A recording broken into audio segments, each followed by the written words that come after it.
안녕하세요. 8월 22일 토요일 한 절 한 끼 서정훈 목사입니다. 오늘은 로마서 12장 15절부터 21절까지 본문을 우리가 묵상하게 될 텐데요. 사도 바울은 오늘 말씀을 통해서 세상 속에 살아가는 성도들이 교회라는 믿음의 공동체 안에서 그리고 교회 밖에서 어떤 관계를 맺으며 살아가야 하는지를 말씀하고 있습니다. 저는 오늘 말씀 중에 15절 말씀을 중심으로 묵상해 봤는데 말씀을 봉독해 드리겠습니다. 즐거워하는 자들과 함께 즐거워하고 우는 자들과 함께 울라. 아멘. 함께 즐거워하고 함께 울라. 줄여서 함즐 함울이라고 말하기도 하죠. 근데 이 말씀은 교회 안에서뿐만 아니라 교회 밖에서 우리의 인간관계의 생활 방식이 이러해야 한다라고 말씀하고 있는 겁니다. 여기에서 함께 즐거워하고 함께 울라 이 말씀을 저는 교회와 성도는 다른 사람들과 마음을 나누고 공감해야 한다라는 의미로 생각을 해봤습니다. 근데 바울은 왜 이런 권고를 하고 있는 걸까요? 네, 우리가 그렇게 하지 못하기 때문에 그렇습니다. 사람마다 다르겠지만 우리 믿는 사람들이 믿지 않는 사람들보다 오히려 상대방의 기쁨과 슬픔을 공감해 주지 못하는 경우가 많이 있습니다. 여러분은 동의하시나요? 네. 저는 그렇게 생각하는데 멀리 보지 않아도 제가 그런 사람이기 때문에 이렇게 말씀을 드립니다. 그런데 저는 그런 이유가 무엇일까 생각해 보다가 그 이유가 믿음 때문이구나 라고 결론을 내리게 되었습니다. 잘못된 믿음이죠. 우리는 슬픔도 기쁨도 여러 감정도 믿음이라는 포장 안에 쌓아서 동요매 두려는 그런 경향이 있는 것 같습니다. 예를 들어 어떤 사람이 큰 아픔을 절망스러운 상황을 겪게 되었습니다. 또 우리 사회적으로 큰 재난과 슬픈 일을 겪게 되었습니다. 그러면 우리는 먼저 그들의 아픔을 공감하고 그들의 감정을 교류하고 또 나누기보다는 우리 나름대로 위로해 준다면서 거기에는 당신이 모르는 하나님의 깊은 뜻이 있을 겁니다. 제가 기도해 드리겠습니다. 일단 이런 말들로 아파하는 그 사람의 감정에 더 이상 섞이고 싶지 않은 그런 태도를 보일 때가 많이 있습니다. 네, 저를 보니까 그렇다는 겁니다. 물론 당연히 하나님의 은혜를 구하고 위로를 전하는 것은 맞는 일이고 꼭 필요한 일입니다. 그런데요, 그건 좀 나중에 해도 괜찮습니다.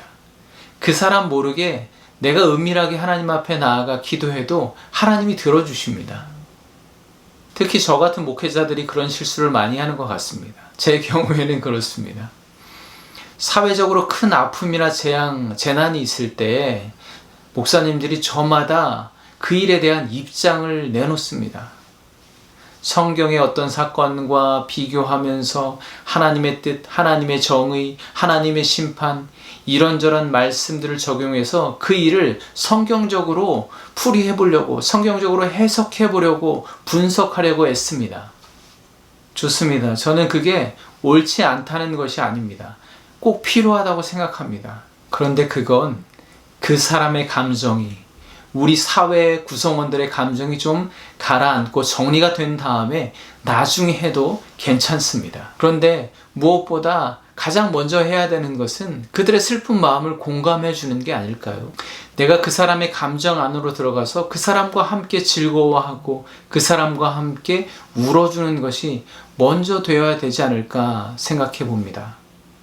사실 돌아보면 제가 그런 걸 잘 못하는 것 같습니다. 제가 타고난 성격이 그렇게 생겨먹지를 못해서 그런 부분도 있고 또 앞에서 말씀드린 것처럼 목회자로서 많은 경우에 그런 공감 능력이 부족한 것 같습니다.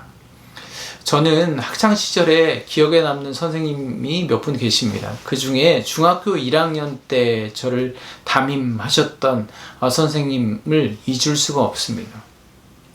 그 선생님은 인격적인 분이셨어요. 그 당시에는 이제 체벌이 아주 일상화되었던 시절이잖아요. 근데 그 선생님은 아이들을 인격적으로 대해야 된다 그래서 절대로 체벌하지 않는 것으로 유명한 분이셨습니다.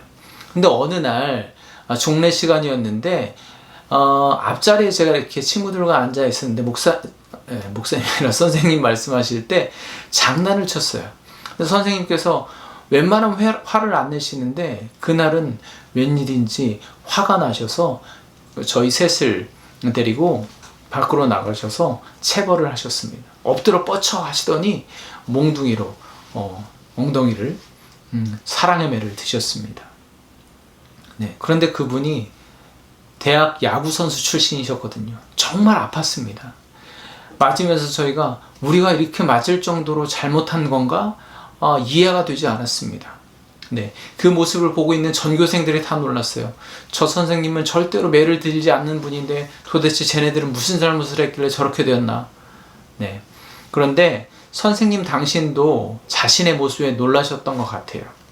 그래서 수업이 다 끝난 다음에 저와 친구들을 따로 부르시더니 앞에 세워놓고서는 한 사람씩 안아주시면서 그렇게 말씀하시는 거예요.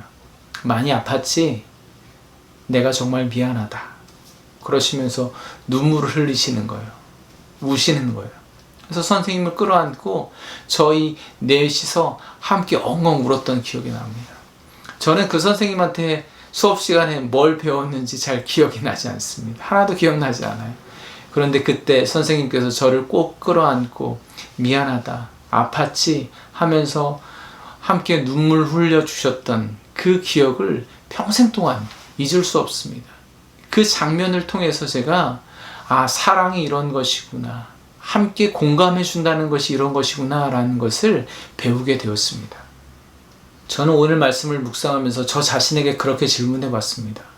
서정훈 목사, 너는 목회자로서 교회 공동체 안에 있는 성도들과 교회 밖의 세상 사람들, 그들의 마음을 얼마나 공감하고 있니? 그들의 아픔과 절망 속으로 한 발자국도 들어가 보지 못하고 그저 한 발자국 뒤로 물러서서 제가 기도해 드리겠습니다. 기도하고 있습니다. 하나님께서 무언가 우리가 알지 못하는 뜻이 있으실 겁니다. 정작 그들의 마음, 그들의 감정을 공감해 주기를 포기하고 있지 않은지 저 자신에게 질문해 보게 되는 말씀이었습니다. 네, 제가 좋아하는 찬양이 있는데요. 가사 중에 이런 내용이 있습니다. 제가 잠시 읽어드리겠습니다. 혼자서만 세상을 사는 듯이 주가 멀어 보이기만 할 때 우리는 바라보아야 하네. 우리에게 오셨던 그 주님이 우리의 아픈 마음을 아시네. 가까이서 우리의 아픔에 공감하시네. 우리 가운데 찾아오셨던 그 주님이 우리의 모든 상황에 공감하시네.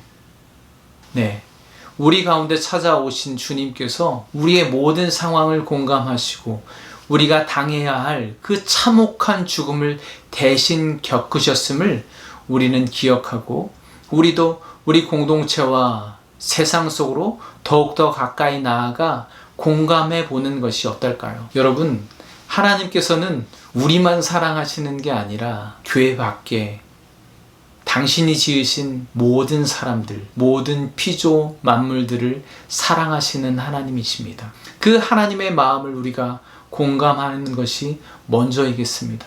그리고 그 하나님의 마음으로 세상 사람들, 공동체 밖의 사람들, 또 우리 안에 있는 사람들의 그 마음, 그 감정을 공감해 보시기를 우리 주님의 이름으로 간절히 축복합니다. 네, 오늘은 방금 제가 소개해드린 그 찬양을 한번 들어보시면서 말씀을 되새겨 보셨으면 좋겠습니다. 영상이 끝나면 바로 제가 링크를 걸어 놓도록 하겠습니다. 네, 이 코로나19가 더 확산되면서 그나마 교회마저도 이제 오실 수 없는 상황이 되어 버렸습니다. 여러분 각자의 처소에서 은혜 가운데 예배하시고 월요일 아침에 다시 찾아뵙도록 하겠습니다. 감사합니다.